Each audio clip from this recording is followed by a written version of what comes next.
అందరికీ జై భీమ్. నేను Rajesh Mahasen. Welcome to Mahasen media. Ponnavolu Sudhakar Reddy వీళ్ళు ఫుల్ పవర్లో ఉన్నప్పుడే మా వాడిని సుత్వేలు సుధాకర్ రెడ్డి అనేవాడిని. ఇప్పుడు అధికారం కోల్పోయారు కాబట్టి పొన్నవోలు అని అంటే పిలుస్తానులేండి.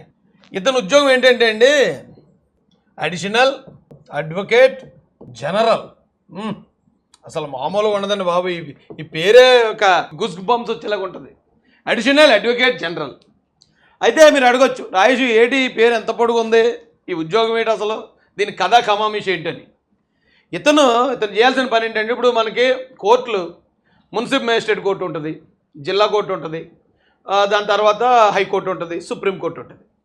ఇలా ప్రతి కోర్టుకి అక్కడ పబ్లిక్ ప్రాసిక్యూటర్ అని ఒక గవర్నమెంట్ నుంచి అపాయింట్ చేయబడిన ఒక లాయర్ ఉంటాడు. Assistant public prosecutor judge. వీళ్ళ ముగ్గురు ఉద్యోగాలు కూడా గవర్నమెంట్ జీతాలు ఇస్తుంది వాళ్ళకి. అలాగే అక్కడ రికార్డ్ అసిస్టెంట్లు వాళ్ళు ఉంటారు, వాళ్ళు గవర్నమెంట్ ఎంప్లాయీసే.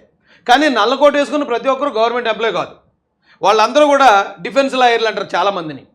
ఎందుకంటే ఇప్పుడు నేను ఎవరినన్నా ఒకరిని చంపేశాను అనుకుందాం, లేదా ఒకరి మీద దాడి చేశాను. దాడి చేస్తే బాధితుడు ఎవడైతే ఉన్నాడో బాధితుడు వెళ్ళి పోలీస్ స్టేషన్లో కంప్లైంట్ ఇస్తాడు.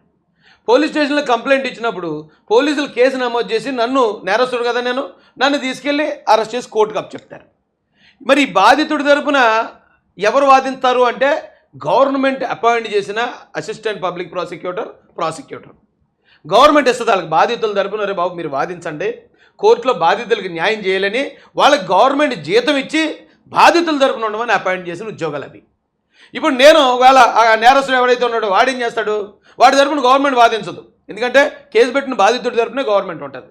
ఇప్పుడు నా మీద పెట్టారు కాబట్టి నేనేం చేయాలి, అప్పుడు అక్కడ ఉన్న డిఫెన్స్ లాయర్ దగ్గరికి వెళ్ళి, సార్ నేను నిరపరాధిని, నేను నేరం చేయలేదు, వాడు చేశాడని చెప్తున్నాడు, మీరు నా తరపున వాదించండి, నేను డబ్బులు ఇచ్చి డిఫెన్స్ లాయర్ని పెట్టుకోవాలి. ఇది మన కోర్టులు మనం బ్రీఫ్గా చెప్పుకుంటే.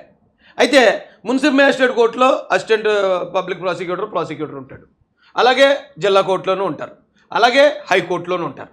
ఈ రాష్ట్రంలో ఉన్న వీళ్ళందరికీ, రాష్ట్రంలో ఎన్నో కోర్టులు ఉంటాయి, అన్ని కోర్టుల్లో ఉన్న ఏపీపీలకి పీపీలకి వీళ్ళందరికీ కూడా ఇతను హెడ్, అడిషనల్ అడ్వకేట్ జనరల్. అంటే ఈ రాష్ట్రంలో ఉన్న బాధితులందరి తరపున నిలబడాల్సిన వ్యక్తి. కానీ ఈ వ్యక్తి ఎవరి పక్షాన్ని నిలబడ్డాడు, జగన్మోహన్ రెడ్డి గారి పక్షాన్ని నిలబడ్డాడు. నేను జగన్ గారు లాయర్ని అని చెప్పుకునేవాడు. అంటే జగన్ గారు ఏమైనా బాధితుడా? గవర్నమెంట్ ఇతనికి జీతం ఎందుకు ఇస్తుంది అంటే, బాధితుల తరపున ప్రజల తరపున నువ్వు వాదించవయాలకి న్యాయం చేయని. ఇతనేం చేసేవాడండి, నేను జగన్ లాయర్ని అనేవాడు. జగన్ బాధితుడు కాదు, కానీ సిస్టమ్ను మొత్తం తలకిందులు చేస్తారండి. ఈవేళ 11 సీట్లకి పరిమితం అయిపోవడానికి ఇవే కారణాలు. ఈ పొన్నవోలు సుధాకర్ రెడ్డి అనేవాడు ఏం చేయాలి అంటే, ఎవరైనా ఒకరు వెళ్ళి ఇగో చంద్రబాబు నాయుడు గారు నాకు అన్యాయం చేశారని సిఐడి చీఫ్కి కేసు ఇస్తే, ఆ సిఐడి చీఫ్ ఎవడైతే బాధితుడు ఉన్నాడో ఆయన తీసుకెళ్ళి కోర్టుకు అప్పగించి, ఏమంటే పొన్నవోలు సుధాకర్ రెడ్డి గారికి ఇతను బాధితుడని మీరు వాదించండి అంటే, ఆ బాధితుడి తరపున ఇతను వాదించాలి. కానీ అది ఏమీ లేకుండానే నారా చంద్రబాబు నాయుడు గారి మీద దారుణంగా విషయం కక్కివాడండి. వీడు కూడా సేమ్ ప్రెస్ మీట్ల బ్యాచ్. అతని ఉద్యోగం ఏంటి, కోర్టులకు హైకోర్టులకు వెళ్ళి ఆ జడ్జి గారు ఎవరైతే ఉన్నారో వారితో ఆధారాలు చూపించి వాదించాలంతే. నీ కోర్టు బయట అసలు మాట్లాడడానికి అసలు హక్కే రైటే లేదు నీకు.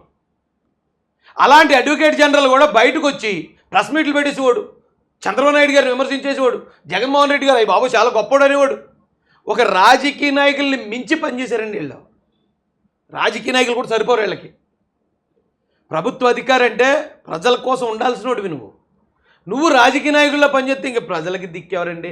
నారా చంద్రబాబు నాయుడు గారు లాంటి వాళ్ళని ఎలా చేసిన వ్యక్తులలో ఎంతమంది అమాయకమైన ప్రజల్ని, ఆ తెలుగుదేశం పార్టీ వాళ్ళు అయి ఉండొచ్చు, జనసేన పార్టీ వాళ్ళు అయి ఉండొచ్చు, కాంగ్రెస్ పార్టీ వాళ్ళు అయి ఉండొచ్చు, వీళ్ళ పార్టీ కాదన్న వాళ్ళకి అసలు న్యాయం చేసి ఉంటాడు ఇతను?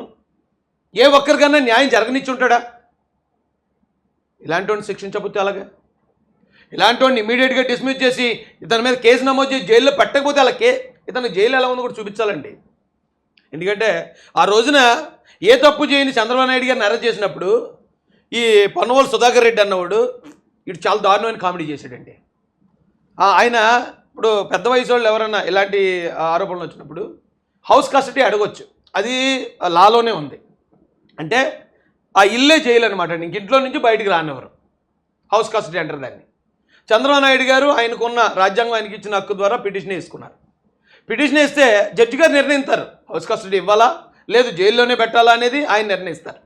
వీడు బయటకు వచ్చి ఏమంటాడంటే, అక్కడ జైల్లో అయితే రక్షణ లేదట, ఇంట్లో ఉంటానంటున్నాడు. ఇది ఏమన్నా సొంత ఇంట్లో ఉండేదా? జైల్లో అయితే పెద్ద పెద్ద గోడలు ఉంటాయి, జైలు చాలా రక్షణగా ఉంటుంది అని చులకనగా హేళన చేసి మాట్లాడాడండి వీడు. ఇలాంటి వాళ్ళు చాలామంది ఉన్నారు వైసీపీలో. ఎప్పుడైతే ఒక నిరపరాధి మీద నేరారోపణ చేసి చులకన చేసి హేళన చేసి మాట్లాడారో ఈవేళ మట్టి కొట్టుకుపోయారు. అలాంటి వాళ్ళు అందరూ మట్టి కొట్టుకుపోయారు. అందులో ఈడొకడు. నాకు ఆ టైంలో ఇతను మాట్లాడిన మాటలకు అబ్బా అసలు ఎంత కోపం వచ్చిందంటే అంత కోపం వచ్చిందండి. చంద్రబాబు గారిని అరెస్ట్ చేసినప్పుడు వీడు మాట్లాడే మాటలు. జగన్ తలుచుకుంటే తలలు తెగుతాయి. పన్నవోలు వైరల్ వీడియో 3 రోజుల్లో మొత్తం లేపేస్తున్నాడు ఈ వీడియోలో. జగన్ ఒక మాట చెప్తే 3 రోజులు లేపేస్తాడట. ఎవడో అతను? పన్నవోలు సుధాకర్ రెడ్డి అనేవాడు వీధి రౌడీ కాదు, ఒక గోండా కాదు, లేదా ఒక కాంట్రాక్ట్ కిల్లర్ కాదు. అతనున్న పొజిషన్ ఏంటి? ఈ రాష్ట్రంలో బాధితుల తరపున కోర్టులో జడ్జి గారి ముందు న్యాయం కోసం వాదించాల్సిన ఆ ఉద్యోగంలో ఉన్న ఇలాంటోడే ఇలాంటి దరిద్రమైన మాటలు మాట్లాడే పరిస్థితి వచ్చింది కాబట్టే ఈరోజున జగన్ రెడ్డి గారికి ఆ పరిస్థితి దాపురించింది. ఇలాంటి వాడిని ఎవరిని కూడా కంట్రోల్ చేయలేదు జగన్ రెడ్డి. ఇంకా చెప్పాలంటే వాళ్ళని ఎంకరేజ్ చేసినట్టున్నాడు. ప్రజలు చూస్తూ ఊరుకుంటారండి. వాళ్ళ కళ్ళ ముందు ఇన్ని అన్యాయాలు జరుగుతూ ఉంటే ప్రజలు చూస్తూ ఊరుకుంటారు. వాళ్ళకి ఏదో డబ్బులు ఇచ్చి నోరు ముంచేద్దాం అంటే జరిగే పని అది. ఇప్పటికన్నా గవర్నమెంట్లు ప్రతిదీ అధికారంలో ప్రతి ఒక్కడు కూడా ఇవన్నీ దృష్టిలో పెట్టుకోవాలండి. ఇది దురదృష్టకరమైన పరిణామం. కొత్త రూల్స్ తెచ్చుకుంటున్నారు. చంద్రబాబు హౌస్ కస్టడీ ఎందుకు కోరారంటే అలా వీళ్ళకి పని ఏంటి? ప్రెస్ మీట్లు పెట్టాల్సిన పని అంటే వైసీపీ నాయకులు చెప్తే నమ్మరు కాబట్టి ప్రజలు విమర్శిస్తున్నారు అనుకుంటారని గవర్నమెంట్ ఎంప్లాయీస్తోనే చెప్పించారు వాళ్ళు. ఒకవేళ చెప్పించడానికి వాళ్ళకి బుద్ధి లేకపోవచ్చు. ఎందుకంటే ఇది రిస్క్ అయ్యేది, బొక్కలకు వెళ్ళేది ఏళ్ళలో. చెప్పడానికి వీళ్ళకి బుద్ధి ఉండాలి కదా. అరే అదేంటండి మేము గవర్నమెంట్ ఎంప్లాయీస్ మేము ప్రెస్ మీట్ పెట్టకూడదు, గవర్నమెంట్ ఎంప్లాయీస్ మేము రాజకీయాలు మాట్లాడకూడదు, గవర్నమెంట్ ఎంప్లాయీస్ మేము రాజకీయ వీటిల్లో సభల్లోకి ఎన్ని మినిమం రూల్స్ కదా వీళ్ళకి ఎందుకు ఈ ప్రెస్ మీట్లు పెట్టి ఒక నిరపరాధిని అపరాధిగా సృష్టించడానికి ఎందుకు ప్రయత్నించారు? ఆ ప్రయత్నించిన ప్రతి ఒక్క బొగడగాడికి శిక్ష పడాల్సిందే. శిక్ష పడకపోతే రేపు రోజున ప్రతి ఒక్కటి ఎలా తయారవుతాడు? ఆ రాజకీయ నాయకుడిని మెప్పించడానికి ఇప్పుడు ఎలాగా రాజకీయ నాయకులను మెప్పించడం, తప్పుడు కేసులు పెడతారు, అరెస్ట్ చేస్తున్నారు, జైలుకి పంపిస్తున్నారు, అన్నీ జరుగుతున్నాయి. అవన్నీ కూడా తట్టుకుంటారు, ప్రజలు తట్టుకుంటారు, మాలాంటి వాళ్ళు తట్టుకుంటారు. కానీ ఇలా ప్రెస్ మీట్లు కూడా పెట్టి నిరపరాధిని ఇంకా అపరాధిగా క్రియేట్ చేయాలని, నేరస్తులుగా క్రియేట్ చేయాలని ప్రయత్నం మాత్రం ఎప్పుడు జరగలేదని చరిత్రలో అది ఒక వైసీపీ ప్రభుత్వంలోనే జరిగింది. అందుకే వైసీపీ ప్రభుత్వానికి కూడా అంత ఘోరమైన అవమానం ఎదురైంది.